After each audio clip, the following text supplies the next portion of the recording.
Well, I've had quite a large response to my video about the Islamo-Nazis who are attempting to drive a fundamentalist wedge into British society with the connivance of our corrupt dhimmi politicians. And some of the most positive messages I got were actually from Muslims who are themselves embarrassed by the activities of these people. So that was very gratifying, and thank you very much indeed for all those. Inevitably, there was plenty of negative feedback as well from the usual religious nutjobs, but also from some atheists who've told me that they think I'm giving atheism a bad name. Yeah, right, like it ever had a good name. I've been told things like my arguments are too crude, I'm damaging the atheist cause, I'm not contributing to the debate, and my personal favourite, you won't convert anyone to atheism by insulting people. Well, okay. First of all, as regards being crude, we are talking here about religion, in case you hadn't noticed, and it doesn't come any cruder than monotheistic dogma. I mean, I can only aspire to that level of crudity, but just for your sake, I promise to do my very best. Obviously, I'd like to show more respect to people's sincerely held beliefs. Of course I would, but unfortunately, that would violate my own sincerely held belief that religion is a filthy lie and a threat to civilization. So you can see the problem I've got with that. Besides, I don't think that I'm insulting anyone who doesn't deserve it 1,000 times over.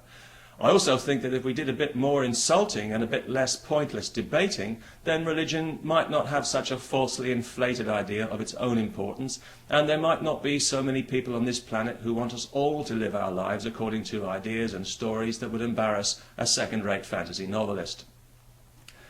I think to engage dogma in debate is to legitimise it and to confer on it a status that it simply doesn't deserve. With its arrogant intrusiveness, I think it long ago forfeited any claim it may have had to be treated with respect. Too many liberties have already been taken. Religious dogma has been allowed to encroach on ground it has no right to occupy, and to claim authority where it has no authority to claim anything. And I don't think that this is a matter for polite debate. Especially when all you're going to get is the usual raft of glibly held but unexamined certainties hammered home like coffin nails at every opportunity, because dogma is blind and deaf to anything that reason has to offer. Faith is non-negotiable, so where exactly is the debate? You obey the rules of reason, religion ignores them and neutralises your argument before you even opened your mouth. It's not interested in anything you've got to say. It's just waiting for you to draw breath so it can say, yes, that's all very well, but you've still got to submit because it's written in this book. Right now in the UK, some Christian fanatics are attempting to take out a prosecution for blasphemy against the producers of a popular comic opera. Now, the very idea of blasphemy, the idea that blasphemy even exists as a concept, says it all for me about religion, because what this really means is that some human beings have taken it upon themselves to feel insulted on God's behalf.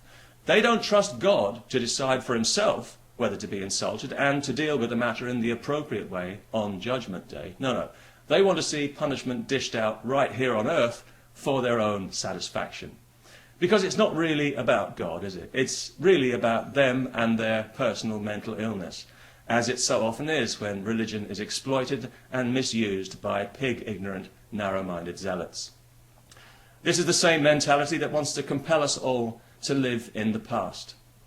Now, the past has plenty to teach us, but I don't think it should be allowed to detain us against our will.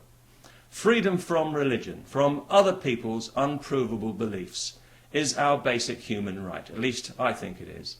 And some very determined people would like to take that right away from us. And if we don't do anything about that, they're going to be allowed to succeed. Maybe you think that the way to deal with this is to engage it in polite debate and to make all your little points and counterpoints and show us all what a clever dick you are. And that'll be great fun for you. And the good news is you don't even have to worry about somebody like me coming along and damaging your cause, because you haven't got a cause. What you've got is a hobby.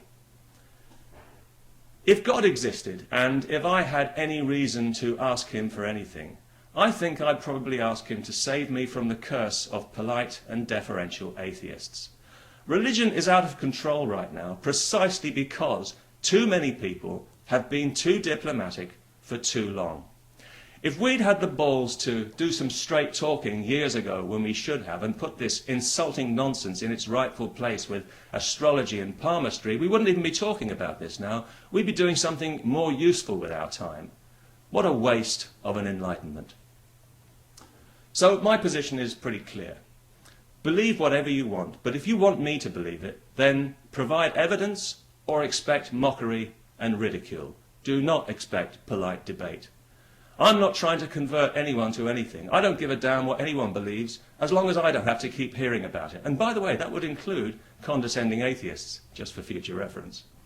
I'm not interested in arguing about whether God exists or not. I couldn't give a shit. If he does, he can go and suck eggs for all I care. In fact, he can know himself in the biblical sense.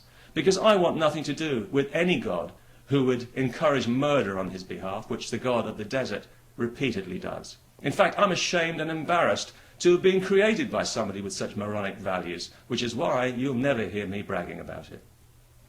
So I'll carry on giving his so-called religion the verbal finger, and you can carry on with your polite discourse, and who knows, maybe you'll come to some kind of amicable compromise where you only have to spend half your life on your knees. That might work for you, and if not, well, at least you'll have something to keep you occupied, which is the main thing really, isn't it?